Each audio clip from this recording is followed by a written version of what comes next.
Good morning, everybody. Shift Your Mindset here. New episode, and it's about the service year report of the Jehovah's Witnesses and my opinion about it.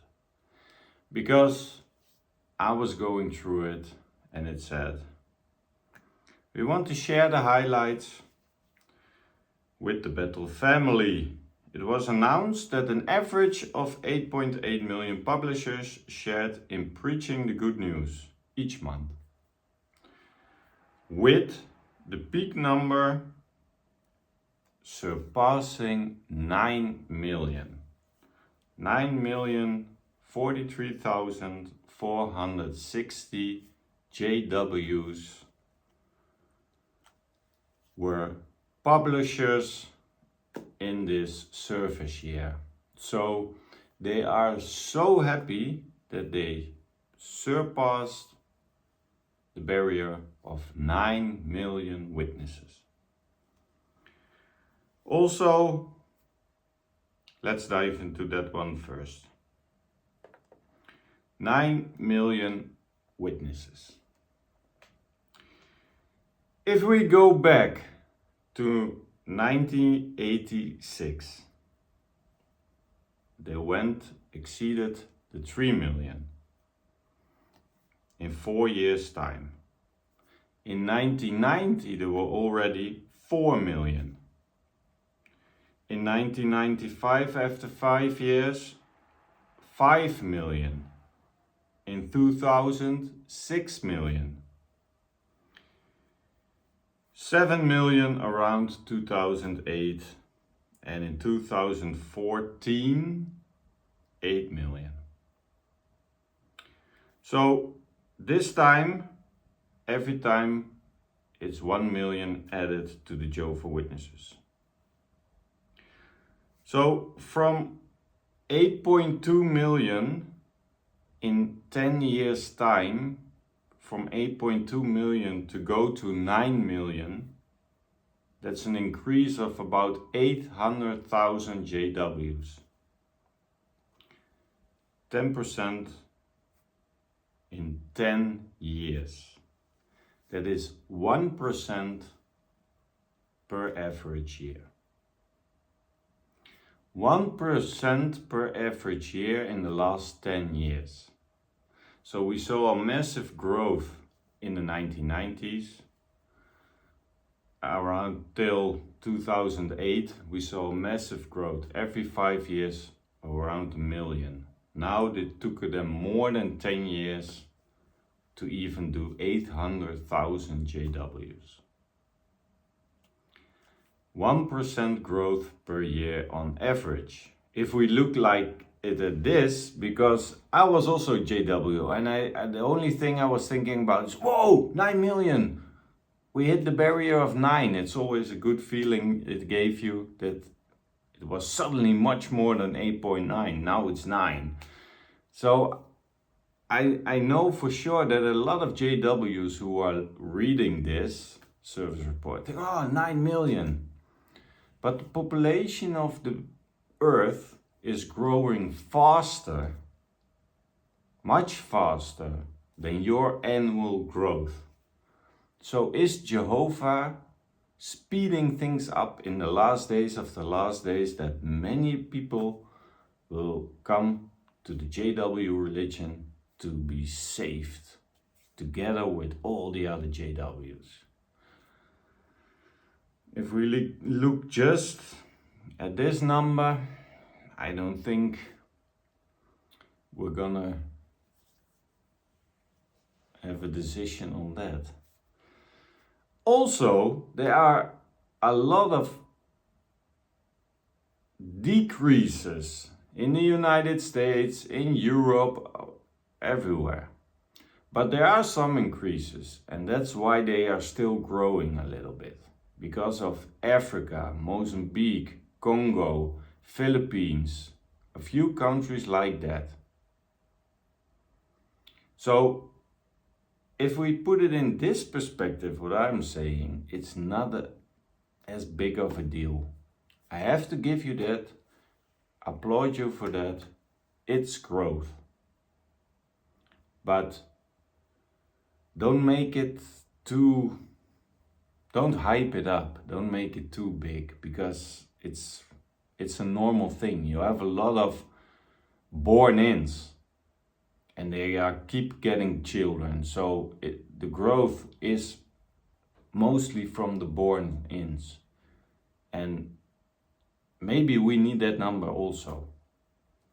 But so it's all superficial, it's all just a number. But back in the days I thought, oh, a number, that sounds good.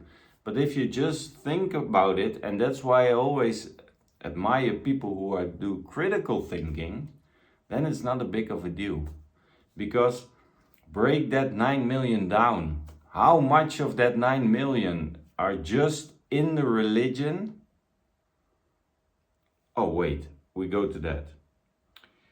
Because they do a little new trick now, because of that policy.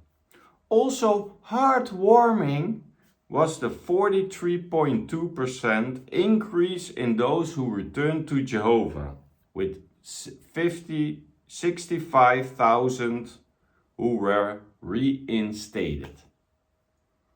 And that's a little bit of my problem with numbers, because I like numbers, but to a certain degree. And I don't know what you guys think of it. Let me know in the comments. But here it's all spotlight is on 65,000 people are being reinstated. That's because the shunning rules are now a little bit different. It's easier to come back. You don't have to sit for a year in the back and be treated like you never existed. Now it's after a few months you get reinstated. I have a couple of points by the reinstatement. First point is, if you are going to produce numbers of reinstatement, please also provide us with numbers of people who are getting removed, leave the organization, disassociate themselves from the organization, because then the numbers are making sense. You see, 60,000 are being disfellowshipped and leaving the organization. 65 are reinstated, so that's a plus of a few percent. And then you can say that's also good news, people. But I think the people who are leaving is higher than the people who are getting reinstated. So that's why they are not telling you those numbers. But for that you have to be fair. You have to provide both sides. And my problem is this. Provide the other number as well. Even if it's not in your advantage, it's not beneficiary for you. Also, companies are giving the bad numbers. If they're making less money, if they have deaths, everything needs to be on that balance to make a good thing for us to investigate because we can never check it with the people. But I have my doubts, and I will say why. Because you only see 65,000 now returned, but you don't know how much people are leaving. And for me, more important is, my gut feeling tells me that a lot of people are getting reinstated and fading away slowly. So they still have that family connection, but they don't suffer anymore from the rules of shunning. So they want to have social contact with people. Of course, there are a few people who are getting dragged in back because they are missing out on something, missing to have people around them, to have a certain meaning in life, social structure, etc., etc. But I think a lot of people only came back because they then can fade away and still have the benefits of to have conversations, to be around family and friends. Then the average number of regular pioneers was 1.5 million. This year it's 1.6 million. Whoa, increase. So we have a little increase there. But the requirements of regular pioneers is changed. It's also for the auxiliary pioneers, it's changed. That number is also increasing. But you can't compare those numbers anymore if you change the qualifications for being a regular pioneer or an auxiliary pioneer. So if you change that in certain years, you can't go further with the old numbers, because the old numbers had qualifications most people didn't meet. It was too hard for them. So you're mixing now a lot of things with each other. It's comparing apples with pears. It's not a valid thing anymore to compare. So yeah, you can say, okay, we have an increase, but you also change the rules of being a pioneer and when you are being a pioneer. And that's the same with Bible studies. 7.4 million, I believe. But if you compare it to the last 15 years, I went back around 15 years with the Bible studies, I noticed that from 2012 or 13 to 2019-20, just before COVID, I took that number. That number was never below 9 million Bible studies. Now they have 7.8 million Bible studies. Way less than the previous average of 15 years of data. So in comparison to those years, you have less Bible studies, but you have an increase now. So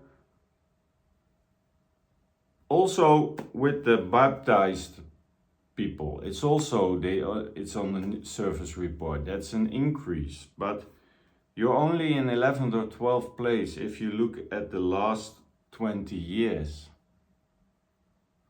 So it's okay, you have an increase, but don't brag about it. It's nothing exceptional. It's below pre-COVID, all those numbers. Because we had a lot of baptized what was it? The baptized. Oh yeah, 296,000 baptized. 9.9 increase over 2023. But if you look at the pre-COVID numbers, the numbers were more or above 300,000. Now you have 296,000, but we had a lot of years where it was already above the 300,000 baptized people. So I don't know what they are mixing with which numbers they take, but if you take all the numbers, also with the memorial, it's here, it said about memorial attendance worldwide was 21,119,000. So let's round it up, about 21 million. 21 million, but in 2011 or 2010, I don't know for sure, 2010 or 11, it was 19 million already, 19.4 or 19.3 million already in 2011. So we have an increase of 9% over 13 years. It's less than 1% average annual increase. It's less than the growth they proclaim here on this website. So it's 0.7, 0.6, 0.7 annual increase. If it's the last days of the last days of the last days in the last days, like Stephen Lett said, you would have had an increase way more. So I don't know where they are getting those increases from and those percentages from, but it's not that spectacular. It's everywhere less than the population of the earth is growing.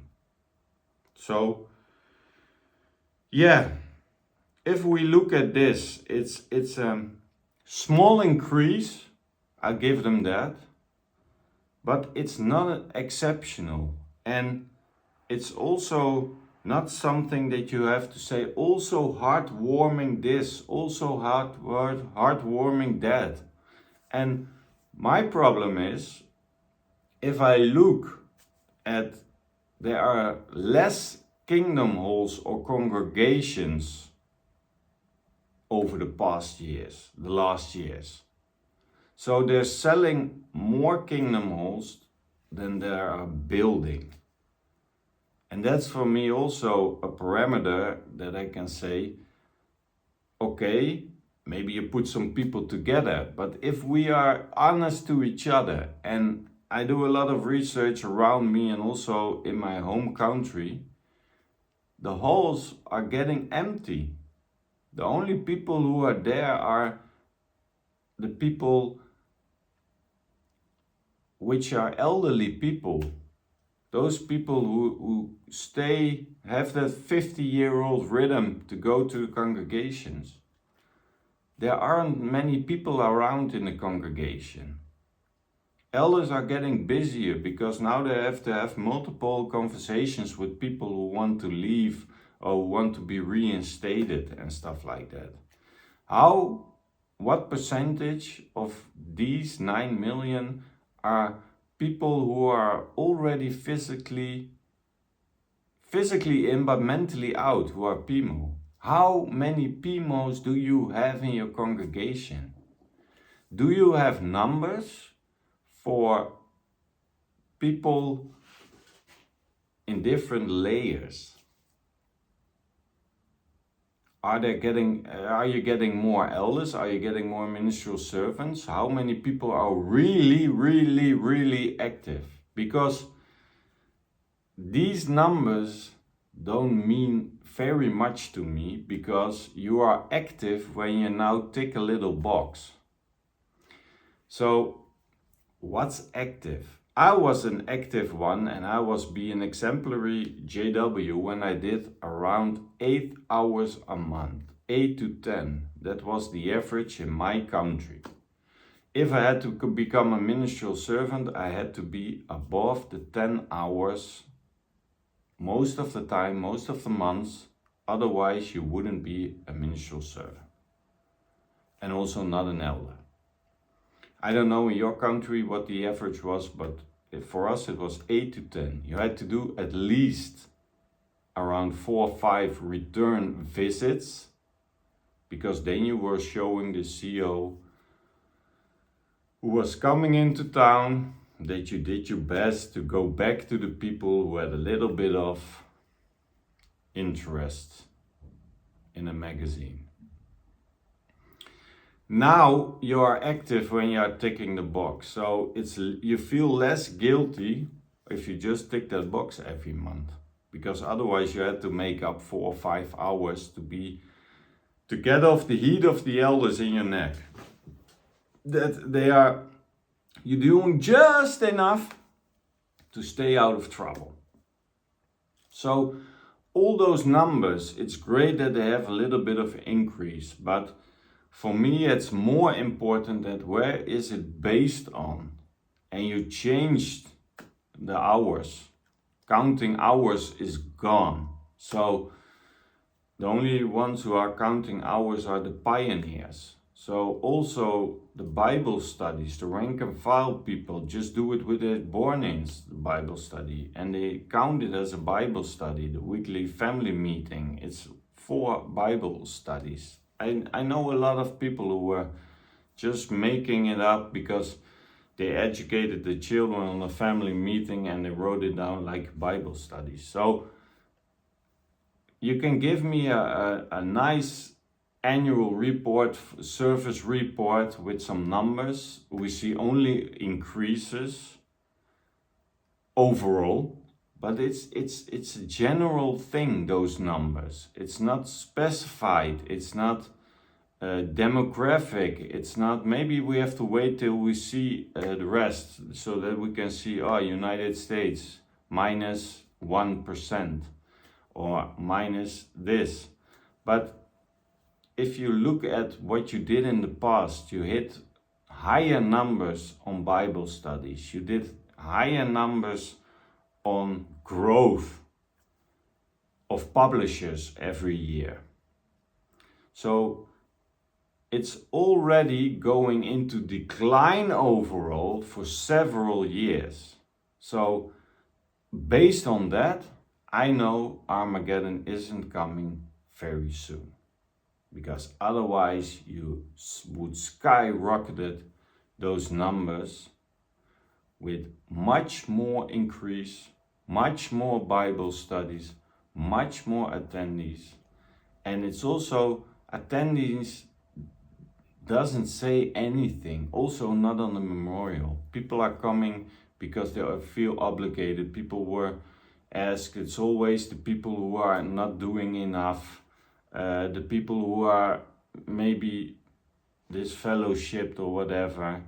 I know a guy who's married to JW's sister, and he comes out of empathy for her, because it's important for her that her man is 1 year at the congregation for the memorial of Jesus, and he's just sleeping there. He's not paying attention, but he's there because his wife finds it important that he is there, so he gets counted.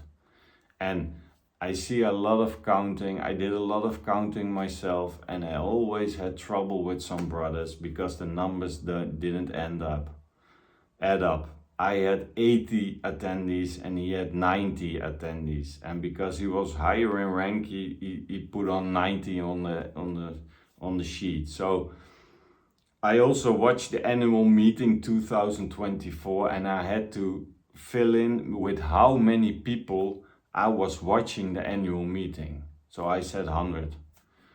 But where is it based on? They don't know how much people are logging in through Zoom and stuff like that, who are active, who is not active. There are so many variables that you can't just give us general numbers with some growth and stuff like that. And honestly, but that's only my opinion, my honest opinion, I can't believe that they have 9 million witnesses. I think rather around 6 million, maybe 7 at the most, but they don't have 9 million witnesses. In the UK you had, I believe in London, you had around 14 congregations. They're down to 6 congregations. And for every congregation you sell in the UK, you can build 5 of them in Mozambique or Africa or in the Philippines, because material and labor costs are nothing compared to the Western countries. So it's all data you can't compare with each other. So it's a very difficult thing. And that's why I wanted to make a video about this with one message. Do your own research. Use critical thinking. Don't stop with the first thing you see, because the first thing you see, we have growth. Yippee! Yes, you have growth, but where is it based on? Look at the previous years. Make it a little study for yourself if you are a JW and you find it important to know if this is the organization Jehovah is blessing, where is his blessing? Because it's not that exceptional. It's not coming near enough what you think the organization would accomplish. So this was my take on the service report of 2024. Stay safe, people. Have a wonderful weekend, and we see each other on the next episode.